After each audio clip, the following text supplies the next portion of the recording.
You guys, today I'm gonna be making a video about fighting and techniques and strategies. Not necessarily strategies, but more the mindset to become a better fighter. Since, like, I'm usually, when I meet people, praised for my fighting ability, so I thought I'd like to share what I think when I'm fighting, etc. Yeah, hope you enjoyed the video. I hope also it helps, since I put a lot of time into myself becoming a better fighter, and I want to share my thoughts with you guys. Right, enjoy the video. Bye. So the first thing I would like to get into is like sort of what to do in a warm-up.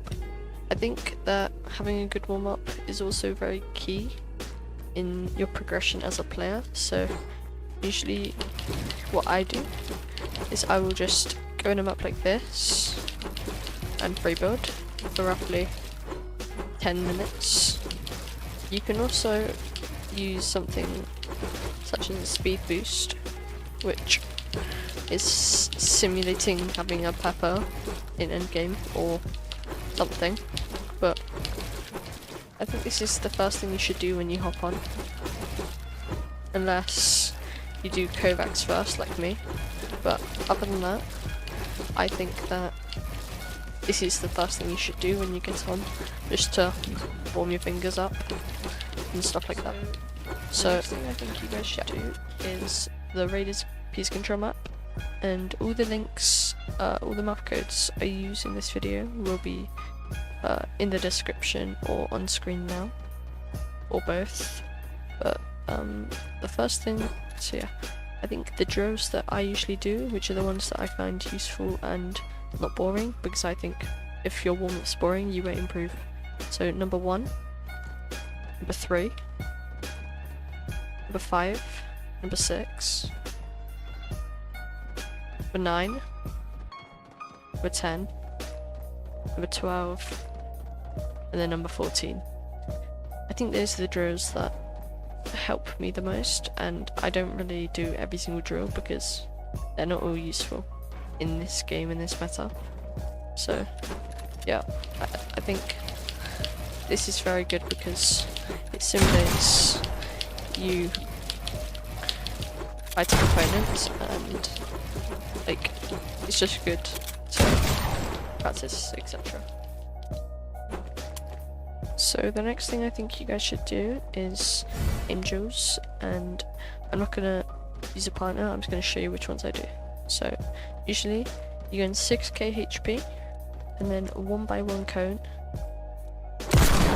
and then you click enable fast pump swap.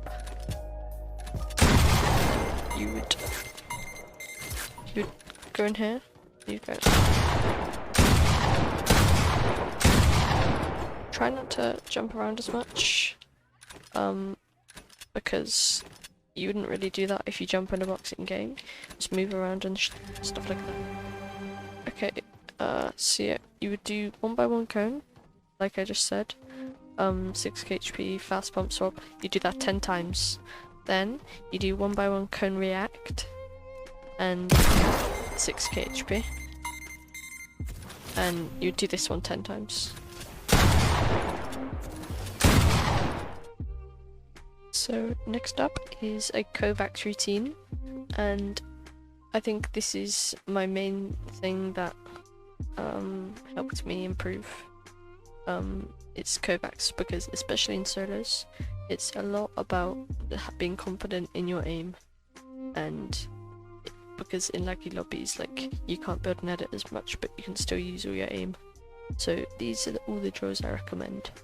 So 1 more 6 targets small, air invincible, arm turning training, ascended tracking B3, bounce 180 sparky, bounce 360 track FN, fast pump flick, jumbo 1 more 6 targets, towel frenzy, micro shot speed, sound flick TPS, smooth sphere, towel frenzy mini, vertical hand warm up, and vertical L. I think the most useful drills, if you were to narrow it down, would be air invincible, One rule says target small, which is good for very good for storm surge from long range. Arm turning training. 180 sparky, 360 track, pump flick, Tall Frenzy, and Sound Flick TPS. I think those are the most important ones, but vertical hand warm up is also very good. It's very good for like warming up your vertical aim. Not necessarily your tracking, but just in general. As you can see, it's like quite a difficult drill, but there is also a small version, which is the one I do, because it's, I don't know, more challenging for me. And yeah, that's why I recommend to do on your Kovaaks, guys. Yo guys, so the next thing I would like to talk about is like fighting mindset and thought process. So I'm gonna also split this little part of the video into a trios like talk and a solos talk, pretty much. And I'm gonna start off with the solos. So yeah, let's get started. So in solos, you need to analyze. So you could do this by VOD reviewing or just like noticing your strengths and weaknesses, what you're doing good and what you're doing bad. So the reason you want to do this is because once you find your strengths and your weaknesses, it can help you find a good playstyle for you. So a playstyle that works for you in fights. So you find your strengths, and then you adapt your playstyle according to them, and along with your weaknesses. This is very helpful because you can abuse your playstyle and abuse your like natural ability, natural instinct. So for example, with many pros like Noah, Rayleigh, Rizon, and Benji, many more. So let's start. So Noah abuses his mentality and like mind along with his insane fighting strategies. So he rethinks and rethinks what the opponent's gonna do, and he plays around that along with his insanely fast mechanics, which results in him dominating like the whole of Europe right now. So, and then with Rizone, he usually gets a big tag right at the beginning of a fight, or a laser like a 3-2-1, and then just doesn't stop pressuring them. And you may think this is a risky playstyle, but stuff like that can work if you find your niche or the perfect balance for you. So that's what Rizon's found, to be honest.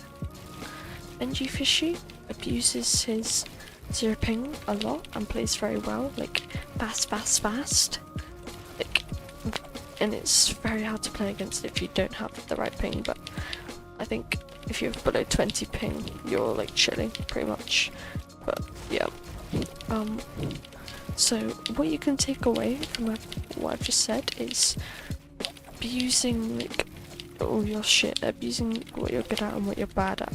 You can abuse what you're bad at more than what you're good at, because if you're bad at something, either work on it and get it so it's one of your best like strengths, or just try to avoid doing that certain thing. And like you need to work for it. Like I play Kovaaks for like an hour a day, do angels, and I have naturally good aim.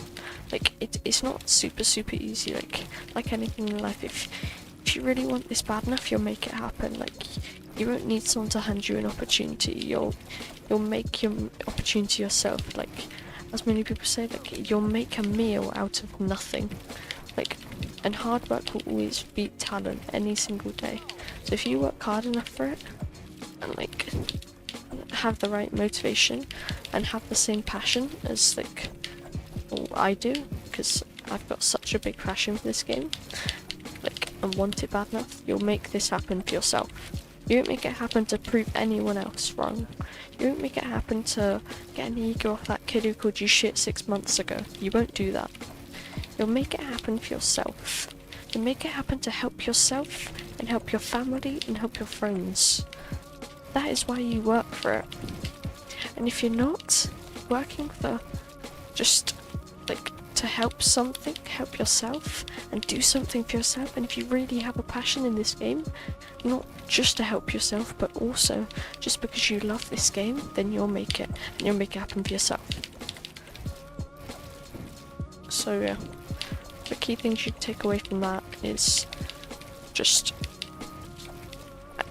identifying your strengths and weaknesses, making a playstyle according to them, abusing your playstyle, abusing your weaknesses. Don't do your weaknesses, improve your weaknesses. Then do your weaknesses, which aren't no longer weaknesses, they're now your strengths. So yeah. Now, I'm gonna move on to trios. And so yeah, let's get started. So, in trios, you need to find people who understand your strengths and understand your weaknesses. You understand their strengths, and you understand their weaknesses, and you understand each other's playstyle. You have a good playstyle individually, you have a good playstyle as a team. You don't argue, you don't have personality issues, otherwise it won't work. And always be truthful. If you don't want to play with someone, just tell them you don't want to play with them. Like, if you don't, like, in real life, if you don't want to work a certain job, then just don't work that. Like, make yourself happy. What are you, like, I don't know, man, just not trying to be disheartening, but like, if you're not good at the game and don't have the right passion, just stop playing, like, competitively, because you, deep down, you know if you really think you can go pro. If you can believe you can go pro, you will make something out of this game. If you really believe that you can do something, that's when you do it. If you truly believe, you can't just tell yourself, oh, I'm good enough to go pro. You have to truly believe that you can go pro. That you have to truly believe in your heart you're good enough. And you don't even have to believe you're good enough. Because if you do believe enough, you know you're good enough. So you need to find people who you're not wasting time with. You need to find people who you're not gonna snake for someone else. You're not gonna, like, someone who you're down to put in the time and who you know will put in the graft to get what they want, get the achievements, place in FNCS, make keys, become a semi-pro, become a pro, win an FNCS, win another FNCS, win a World Cup. Like, find people who have the same passion as you. Like, that's what you're doing. Like, that's what you want to happen, right? So don't, like, sit there waiting for someone to give you a chance. Make that chance for yourself. Out of nothing, make it for yourself. You won't get anything. I used to have the biggest ego, and I'm still very confident, but recently I've lost my ego a bit because I'm not going to get anywhere if I have a too big of an ego. That's my problem.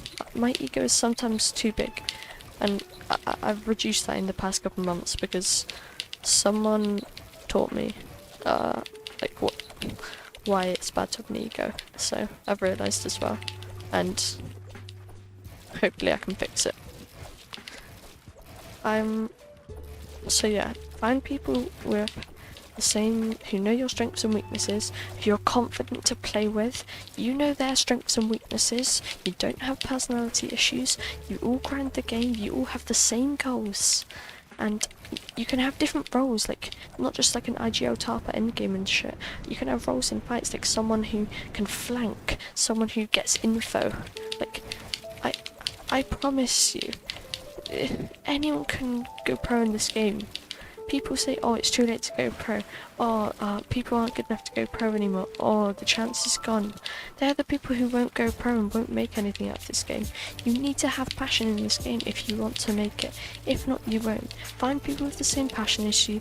Identify everyone's strengths and weaknesses. Identify your individual playstyles. Identify your team playstyle. Identify your roles. Identify everything you can. So yeah, this will help any of you. It'd be really nice to see someone who used my videos and utilized it properly to place. It would make me really happy, and yeah.